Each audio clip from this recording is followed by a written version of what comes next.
حامدًا و مصلیًا خواتین و حضرات السلام علیکم ورحمۃ اللہ۔ جیسا کہ آپ جانتے ہیں کہ مولانا روم صاحب رحمۃ اللہ علیہ کی مثنوی کا درس جاری ہے۔ آج ایک اہم تمثیل کے ساتھ آپ کی خدمت میں حاضر ہیں کہ اللہ تبارک و تعالیٰ نے جو ایک دنیا کے اندر نیند کا اور خواب کا اور خواب کے عالم میں روحوں کے پرواز کرنے کا، کسی سے ملاقات کرنے کا، کہیں آنے جانے کا جو ایک نظام ہے، یہ اللہ تبارک و تعالیٰ نے کیوں رکھا اور اس کی حکمت کیا ہے، اور یہاں سے پیغام کیا ملتا ہے، اس حوالے سے مولانا روم صاحب نے یہاں عنوان باندھا ہے تمثیل مرد عارف و تفسیر اللہ یتوفی الانفس حین موتہا۔ اس کی تفسیر میں اور اس کی شرح میں ذکر فرماتے ہیں شمع زی حال عارف و نمود خلق را ہم خواب حصی در ربود۔ عارف کے حال کا کچھ حصہ اللہ نے یوں واضح کیا کہ لوگوں کو حصی نیند بھی بے خود کر دیتی ہے، یعنی جب نیند آتی ہے تو آدمی کہیں سے کہیں چلا جاتا ہے، اور اس کی کیفیت کیا ہوتی ہے اس کو ذکر کر رہے ہیں۔ رفتہ در صحرا بے چوں جان شاں، روح شاں آسودہ و ابدان شاں۔ ان کی جان ایک بے مثال بیابان میں چلی جاتی ہے اور سیر کرتی ہے، سیاحت کرتی ہے، اور ان کی روح اور ان کے بدن ظاہراً آرام میں ہوتے ہیں۔ فارغاں از حرص و اقباب و حصص، مرغ وار از دام جستا وز قفس۔ جو اہل اللہ ہوتے ہیں ان کے بارے میں مولانا روم صاحب فرماتے ہیں کہ یہ لوگ حرص سے، جھکاؤ سے، پریشانی سے، دکھ و الم سے فارغ ہوتے ہیں، اور یہ اس پرندہ کی طرح ہوتے ہیں جو پرندہ جال، پنجرے اور قید و بند سے آزاد ہو گیا۔ تبھی تو اللہ تعالیٰ نے قرآن کریم میں فرمایا ہے لا خوف علیہم ولا ہم یحزنون، کہ انہیں نہ کچھ خوف ہے اور نہ ہی انہیں کوئی غم ہے۔ ترک روز آخر چوبا زریں سپر، ہندوے شب راب تیغ افگند سر۔ آخر جب دن کے سپاہی نے سنہری ڈھال لگا کر رات کے چور کا تلوار سے سر کاٹ دیا۔ یہاں مولانا روم صاحب رحمۃ اللہ تعالی علیہ آپ فرماتے ہیں کہ جب رات ڈھلتی ہے اور دن کا اجالا ہوتا ہے تو یہ ایسے ہے جیسے رات کے چور کا تلوار سے سر کاٹ دینا ہے۔ اور یہاں واضح کیا کرنا چاہتے ہیں، بتلانا کیا چاہتے ہیں کہ جب اجالا اور شمع انسان کے اندر جگمگاتا ہے اور دیا نمودار ہوتا ہے تو پھر اندر کی تاریکی کا سر کاٹ کے الگ کر دیا جاتا ہے، اور یہ صوفیاء کا طریق ہے۔ اور یہاں ایک اور اشارہ کرنا چاہتے ہیں کہ صوفیاء اپنی شب کو تاریکی میں نہیں گزارتے، اندھیرے میں نہیں گزارتے، بلکہ اپنے باطن کے دیے کو جلا کے، روشن کر کے، لائٹ کو آن کر کے وہ اپنی شب کو بھی دن بنا لیتے ہیں، اپنی شب کو تاریک نہیں رہنے دیتے، بلکہ اپنے چراغ سے شب کے اجالے کا بندوبست کر لیتے ہیں۔ میل ہر جانے بسوے تن بود، ہر تنے از روح آبستن بود۔ فرمایا ہر جان کا جسم کی طرف میلان ہوتا ہے اور ہر بدن روح سے باردار ہوتا ہے۔ جب رات ختم ہونے جا رہی ہوتی ہے اور خواب، سپنا جو آدمی دیکھ رہا ہوتا ہے اس سے آدمی واپس لوٹتا ہے. جیسے وہ خوابوں کی دنیا میں گیا تھا اس سے جب واپس لوٹتا ہے تو مولانا روم صاحب فرماتے ہیں یہ جسم کی طرف جان کا میلان ہے اور ہر بدن روح سے باردار ہوتا ہے نہ کہ روح بدن سے باردار ہوتی ہے، کیونکہ روح کے اظہار کا جو ذریعہ ہے وہ بدن ہے. اگر بدن نہ ہو تو روح اپنا اظہار کہاں کرے گی، عقل اپنا اظہار کہاں کرے گی، دل اپنا مقام کہاں بنائے گا. تو ان چیزوں کا جو مرکز ہے وہ انسان کا بدن ہے، لیکن یہ ذہن میں رہے کہ بدن روح کے لیے بنایا گیا ہے نہ کہ روح کو بدن کے لیے بنایا گیا ہے. از سفیر باز دام اندر کشی جملہ را در دام درد آور کشی. فرمایا سیٹی کے ذریعے تو پھر جال بچھا دیتا ہے اور سب کو مصیبت کے جال میں پھانس دیتا ہے. جب روح رات کو پرواز کر رہی ہوتی ہے تو پھر جب صبح ہوتی ہے تو گویا کہ روحوں کو بلایا جاتا ہے، اور روح کے لیے یہ بدن جو ہے نا یہ ایک قید ہے، یہ ایک پنجرہ ہے اور یہ ایک بند ہے. اور صوفیاء کرام فرماتے ہیں کہ اپنی قید سے، اس بدن کی قید سے اپنے آپ کو آزاد کر کے اپنی پرواز کو اپنے مالک کی طرف، اپنے خالق کی طرف اور اپنے پروردگار کی طرف کر. اور آپ جانتے ہیں کہ معراج کا جو بنیادی فلسفہ ہے وہ کیا ہے؟ وہ یہی ہے کہ انسان فقط ابدان کا محتاج نہیں ہے. اسی روز شب میں الجھ کر نہ رہ جا کہ تیرے زماں و مکان اور بھی ہیں، ستاروں سے آگے جہاں اور بھی ہیں، ابھی عشق کے امتحان اور بھی ہیں. عقابی روح جب بیدار ہوتی ہے جوانوں میں، نظر آتی ہے ان کو اپنی منزل آسمانوں میں. تو فرمایا تیری منزل یہ دنیا نہیں ہے، کیونکہ عالم لاہوت سے آیا ہے. اِنَّا عَرَضْنَا الْأَمَانَةَ عَلَى السَّمَاوَاتِ وَالْأَرْضِ وَالْجِبَالِ فَأَبَيْنَ أَن يَحْمِلْنَهَا وَأَشْفَقْنَ مِنْهَا وَحَمَلَهَا الْإِنسَانُ، جو عالم ارواح میں أَلَسْتُ بِرَبِّكُمْ قَالُوا بَلَىٰ شَهِدْنَا کی بات ہے، وہاں سے انسان جو امانت لے کے آیا ہے یہاں پر اس کو اپنے سینے میں محفوظ کر کے اس سے روشنی حاصل کر کے اس نے پرواز کر کے اپنے مالک و مولا کی طرف پہنچنا ہے. چونکہ نور صبح دم سر بر زند کرگسے زرین گردوں پر زند.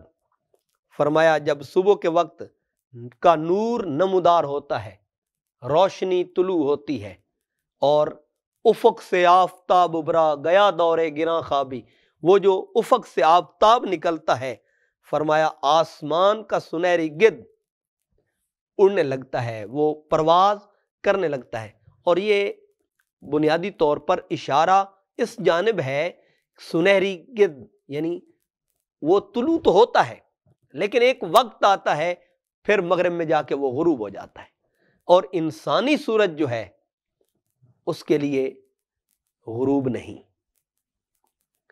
اس کے لیے تاریکی نہیں، اس کے لیے چھپنا نہیں، اس کے لیے ڈھلنا نہیں، اس کے لیے غروب نہیں ہونا، بلکہ یہ سورج جب طلوع ہوتا ہے تو اپنی کرنیں، اپنی روشنی، اپنا نور بکھیرتا جاتا ہے اور پھر اس پہ زوال نہیں آتا، پھر یہ غروب نہیں ہوتا، پھر یہ اندھیرے اور تاریکی میں نہیں جاتا، بلکہ روشنی کی طرف بڑھتے بڑھتے نور سے انوار تک پہنچتا ہے، انوار سے تجلیات تک پہنچتا ہے، تجلیات سے اس ذات تک پہنچتا ہے. اور یہ انسان کی زندگی کا مقصد ہے. فالق الاسباح اسرافیل وار جملہ را در صورت آرد زاں دیار. فرمایا صبح کو پیدا کرنے والا اسرافیل کی طرح ان جگہوں سے سب صورتوں کو ایک جگہ پہ لاتا ہے، ابدان کے اندر، ان وجودوں کے اندر اور ان جسموں کے اندر. روحائے منبسط راتن کند ہر تنے را باز آبستن کند. فرمایا منتشر روحوں کو پھر جسم میں لے آتا ہے اور ہر جسم کو پھر باردار کر دیتا ہے. اور جسم کو باردار کرنا مراد روح کا جسم میں لوٹ آنا، روح کا جسم میں لوٹ آنا۔ اسپ جاں رامی کند آریز زیں، سر نوم اخ الموت است این۔ فرمایا روح کے گھوڑے کو زین سے الگ کر دیتا ہے۔ روح کا گھوڑا جو ہے وہ سوار ہو کے پرواز کرتا ہے اور دوڑتا ہے اور کہاں سے کہاں تک چلا جاتا ہے، یہاں تک کہ بندہ ہوتا پاکستان میں ہے اور خواب میں مدینہ منورہ میں پہنچ جاتا ہے، خانہ کعبہ میں پہنچ جاتا ہے، کہاں افلاق کی سیر کر رہا ہوتا ہے۔ فرمایا جب صبح ہوتی ہے تو روح کے گھوڑے کو زین سے الگ کر دیتا ہے، اور نیند موت کی بہن ہے، اس کا مطلب بھی یہی ہے۔ جب نیند آتی ہے تو یہ موت کی بہن ہے، تو نیند میں آدمی اتنی پرواز کرتا ہے، تو جب یہ روح بدن سے ظاہری موت کے بعد نکل کے پرواز کرتی ہے تو پھر اس کی بلندی کا عالم کیا ہوگا، پھر اس کی پرواز کا عالم کیا ہوگا، پھر یہ کہاں سے کہاں تک پہنچ جائے گی۔ اس لیے تو حضور نے فرمایا تحفۃ المومن الموت، مومن کے لیے سب سے عظیم اگر کوئی تحفہ ہے تو وہ موت ہے، کیونکہ روح اس پنجرے سے، اس قید و بند سے آزاد ہو کے پرواز کے ان مراحل کو، ان زینوں کو اور ان مدارج و مراتب کو عبور کر کے اپنے مالک و مولا اور مالک حقیقی تک جا پہنچتی ہے۔ لیک بہرے آنکھ روز آیند باز، بر نہد بر پائشاں بندے دراز۔ فرمایا لیکن اس لیے کہ وہ دن میں واپس آئیں اور ان کے پیر میں لمبی رسی باندھ دی جائے تاکہ جب اسے بلانا چاہے تو واپس لوٹ آئے۔ تقدیر الہی چھکیاں ڈوراں، متا ملساں نال نصیباں ہوں، اور قادر دے ہتھ ڈور اساڈی، یا حضرت باہو جویں رکھے تیوں رہیے ہو۔ یہ جو انسان اللہ کی رضا پہ راضی ہو جاتا ہے اور اس کی خوشنودی کو پا لیتا ہے تو پھر وہ اپنی مرضی کو نہیں اپناتا، اختیار نہیں کرتا، بلکہ اس کی مرضی اور اس کی رضا پہ چلتا ہے۔ تاکہ روزش وا کشد زاں مرغ زار، وز چراگا آردش در زیر بار۔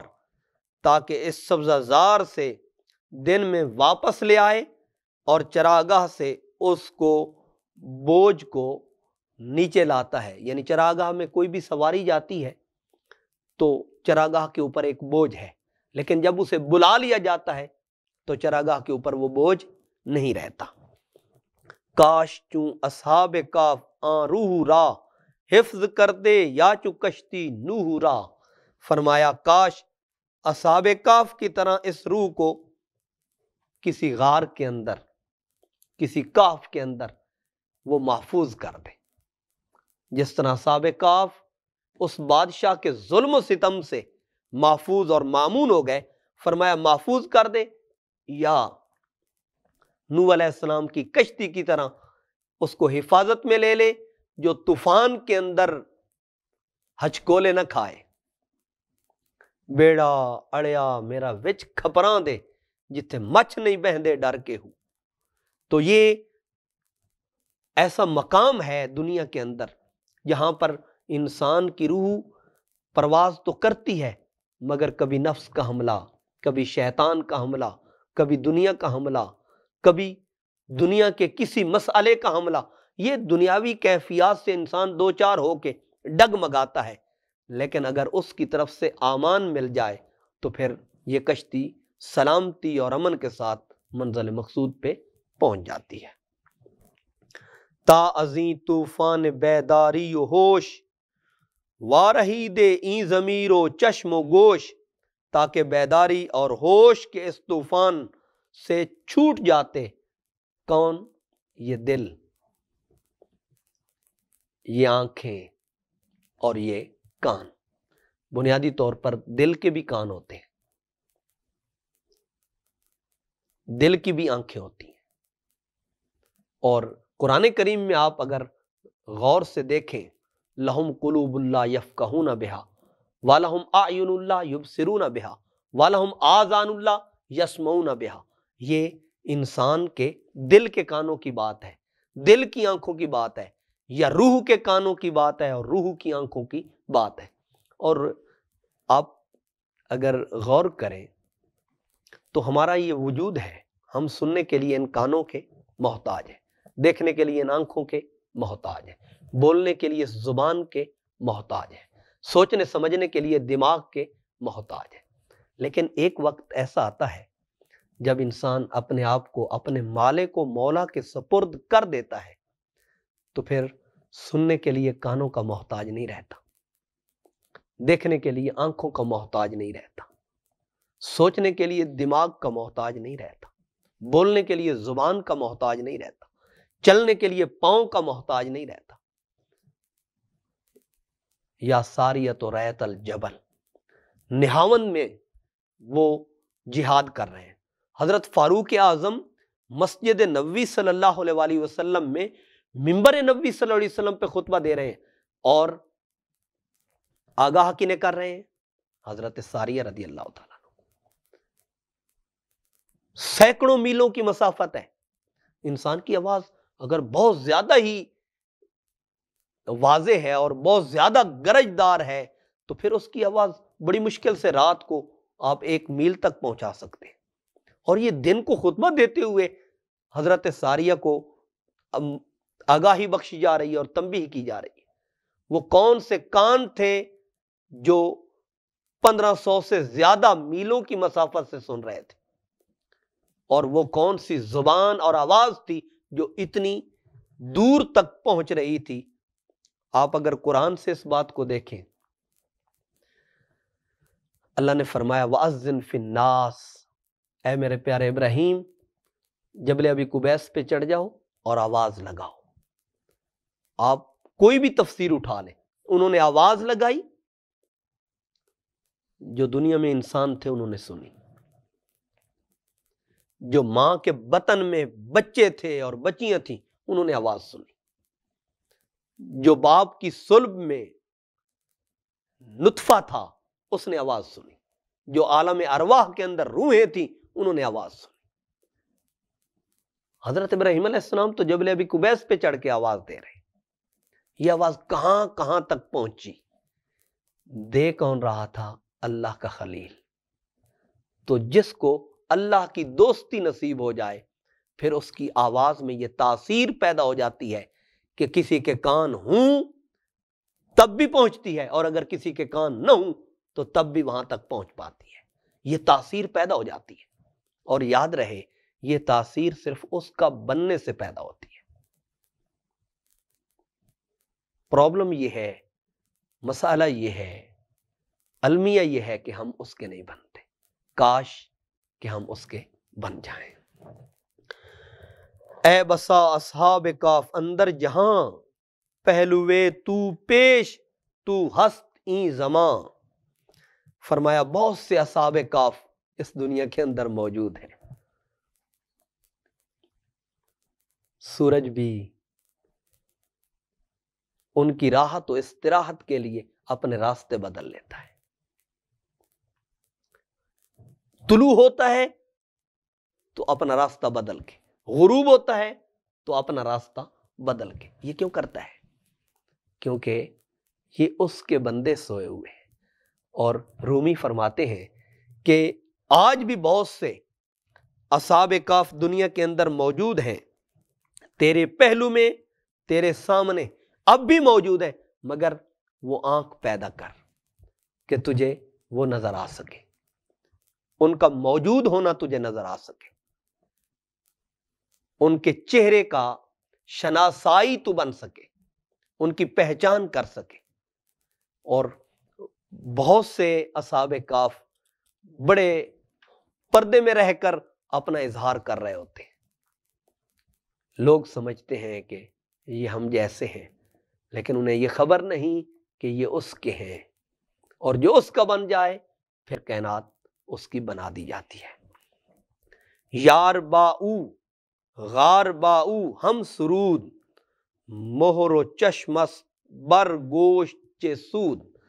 فرمایا یار اور غار دونوں ان کے ہمساز ہیں، لیکن تیری آنکھ اور کان پر مور ہے تو تجھے کیا کچھ نظر آئے گا؟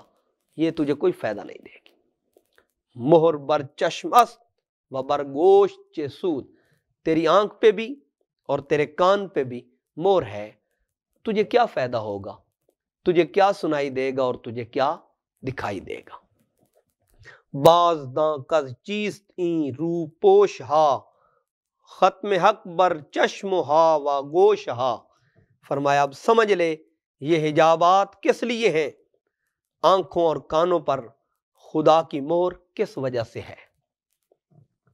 یہاں مولانا روم صاحب بتانا یہ چاہتے ہیں ختم اللہ علی قلوبہم وعلی سمعہم وعلی ابصارہم غشاوہ، کہ اللہ نے ان کے کانوں پر اور ان کے دلوں پر مہر لگا دی، اور ان کی آنکھوں پر پردے ہیں، وہ کچھ دیکھ نہیں پاتے۔ یہ کیوں ہے؟ کہ نور ایمان سے محروم ہے، دل کی زندگی سے محروم ہے، روح کی بیداری سے محروم ہے۔ دل بیدار فاروقی، دل بیدار کراری، مسیح آدم کے حق میں کیمیا ہے دل کی بیداری۔ دل بیدار پیدا کر کہ دل خوابیدہ ہے جب تک، نہ تیری ضرب ہے کاری نہ میری ضرب ہے کاری۔ وما توفیقی الا باللہ۔